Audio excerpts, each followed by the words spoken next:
کندهار ښاروالۍ د اتمې ناحیې د کوڅو رغولو چارې پیل کړي. د کندهار ښاروالۍ مسؤلین وایي چې د ښار په اتمه ناحیه دوهم ګذر کې د غفار مارکیټ څنګ ته د کوڅې رغولو چارې پیل کړي دي.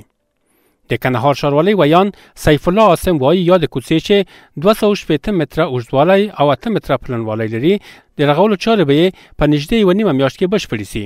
د نوموړي په وینا چې د دې پروژې له لارې 113 کسانو ته د کار زمینه برابر شوې چې له ډلې 10 مسلکي کارکوونکي او 100 غیر مسلکي کارکوونکي دي. دا کوڅه چې تقریبا 380 متره اوږدوالی 8 متره پلنوالی لري اوس پلان یې رغنیزې چارې پیل شوې چې پاته کارونه به یې هم د یوه نیمې میاشتې په موده کې بشپړ شي.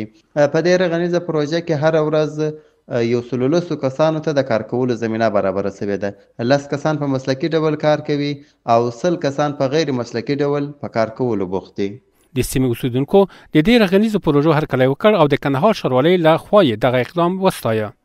د ښاروالۍ مسؤلینو ویلي چې دا پروژه د ښار د اساسي زیربنایي پرمختګ برخه ده او هدف یې د ترافیکي اسانتیاو، پاکوالی او ښاري خدماتو ښه والی دی.